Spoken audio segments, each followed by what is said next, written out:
Clément Vivet, je suis le cofondateur de Clodios avec mon frère Nicolas, qui n'est pas là mais aujourd'hui, mais qui était là depuis le début à la création. J'ai travaillé notamment dans la finance de PME ETI avant de me lancer dans Clodios en 2021, octobre 2021.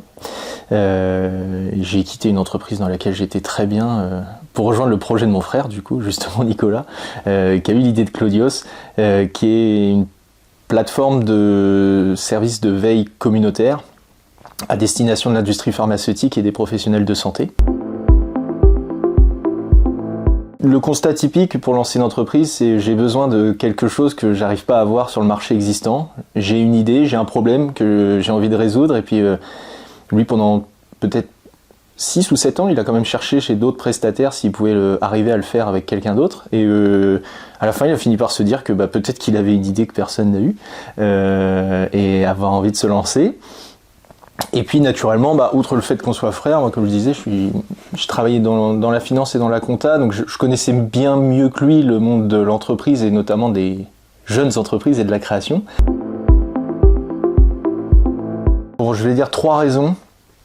La première, c'était la promesse qui était faite, en tout cas l'exigence qui était de travailler avec la recherche publique. Nous, ça nous tenait vraiment à cœur, parce qu'on a un sujet à la fois d'accompagnement serviciel très classique, mais on a un sujet technique qui est très particulier et qu'on pouvait pas du tout faire tout seul, et qu'on fait avec un laboratoire de recherche à Caen qui est le GREC. La deuxième raison pour laquelle on voulait intégrer Normandie Incubation, c'était tout bêtement d'avoir un point de chute. Alors je sais que depuis, il y a beaucoup de gens qui sollicitent le télétravail ou qui sont en distance. Nous, c'était vraiment impensable quand on a voulu faire la boîte. Il fallait qu'on ait un point de chute physique pour se voir, pour en discuter dans toute cette phase du début de l'entreprise qui est une phase hyper créative. Moi, je n'arrivais pas à imaginer, et Nicolas non plus, la créativité sans le fait de se rencontrer, de se dire, tiens, le matin, on est là, on est au même endroit, on partage. Et puis, d'étendre cela avec les autres qui sont avec nous, et je parle pas des équipes qui accompagnent, dont c'est le métier, mais ça a été l'opportunité de faire des belles rencontres, des fois qui sont juste des belles rencontres sur le plan humain, et c'est pas un défaut, mais des fois qui nous ont vraiment permis de structurer de manière assez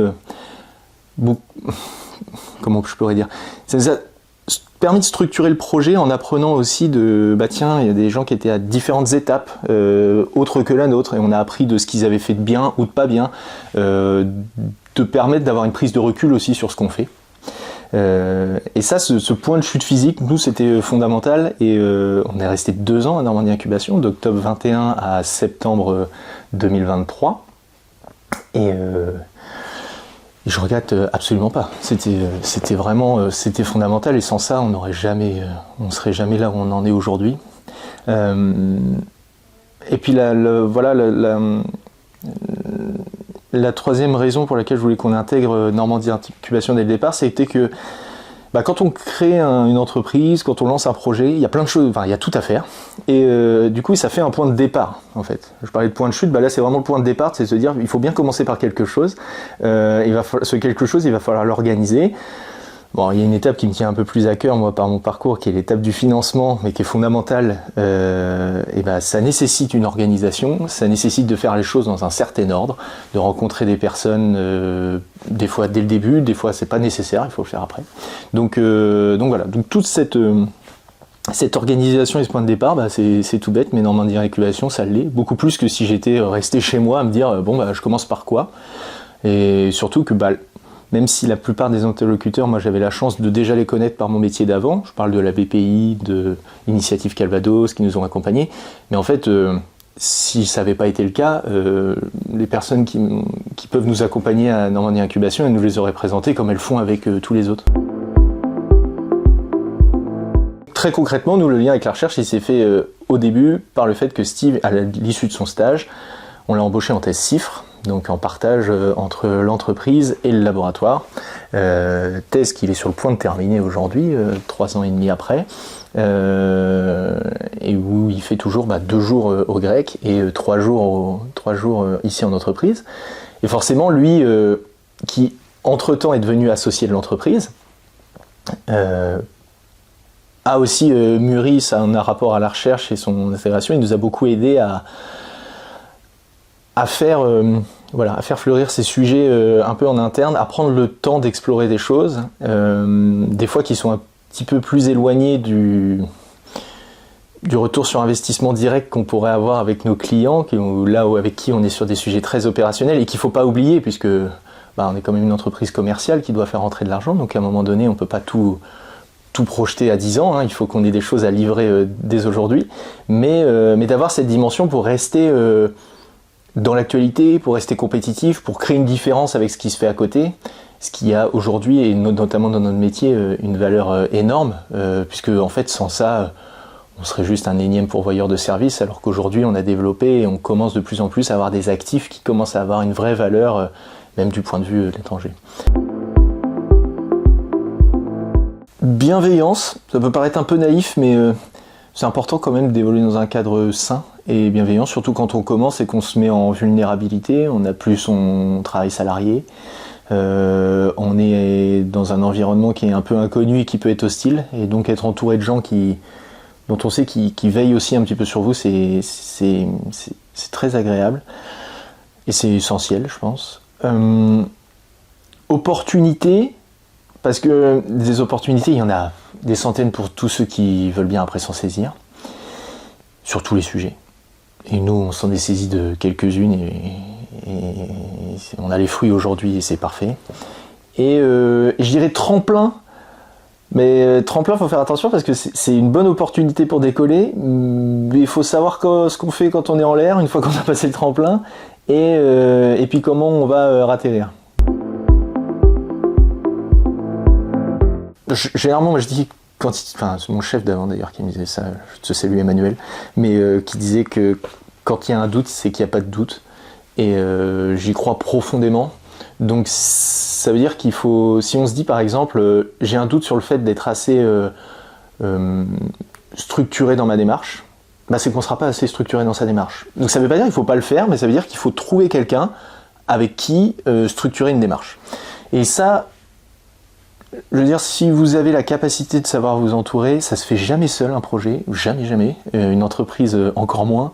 Et si vous avez la capacité d'admettre vos limites, vos faiblesses, et par contre d'aller chercher les gens qui peuvent les combler, là faut y aller. Ça fait 2 ans et demi qu'on est parti de Normandie Incubation, le temps passe vite. On est toujours resté en lien parce qu'on est dans le programme d'accélération maintenant Normandie Tech, qui nous permet de structurer de façon forcément un peu plus mature maintenant notre projet.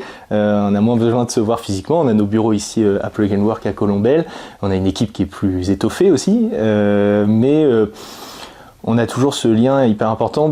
Nous notamment, on avait 2 grandes échéances, c'était la levée de fonds qui s'est aboutie en octobre 2025 et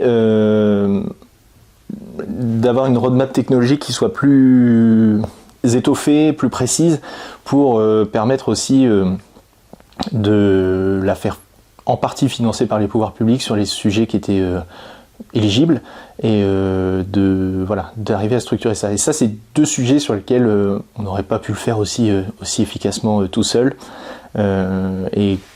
Grâce au retour d'expérience, aux questions que j'ai pu poser notamment à Mickaël Malmaison qui nous accompagne, ça a permis de structurer aussi toute cette démarche de levée de fonds qu'on a abouti en octobre 2025, donc on est très content. Et puis cette roadmap technologique, où là c'était hyper important de rencontrer des gens qui avaient déjà par exemple tout bêtement passé par des processus d'appel à projet public et qu'on a pu rencontrer, en parler avec eux et dire nous voilà on veut le faire mais on nous demande une roadmap technologique, est-ce que vous pouvez nous aider à en faire quelque chose qui fonctionne et qui crée de la valeur pour nous. Closio, c'est facile à suivre parce qu'on est présent, en tout cas pour ce qui est médias et réseaux sociaux, on est présent uniquement sur LinkedIn. Donc tout ce qu'il y a à savoir sur nous est là-bas. On est à Colombelles, on est toujours ravis de voir tout le monde si vous avez des questions. Moi notamment, alors j'habite maintenant à Paris et je travaille à Colombelles. Vous voyez, je fais l'inverse des Parisiens. J'habite à Paris, je travaille à Caen. Je le fais de plus en plus avec des gens qui se lancent ou qui quoi que ce soit, mais on partage un peu, on organise de temps en temps, c'est pas très régulier encore, mais des rencontres où ça permet d'échanger un peu sur les débuts des projets, de parler un peu des difficultés qu'on a, des gens qui ont déjà créé leur boîte et d'autres qui veulent se lancer. Et c'est pas du tout une activité rémunérée chez nous, c'est pas... Ça a ses limites, mais on le fait très volontiers. Nicolas le fait aussi sur la dimension commerciale, sur comment structurer, parce qu'il est très bon sur cette partie-là, comment structurer une démarche commerciale efficace, et parce que c'est essentiel quand même quand on se lance.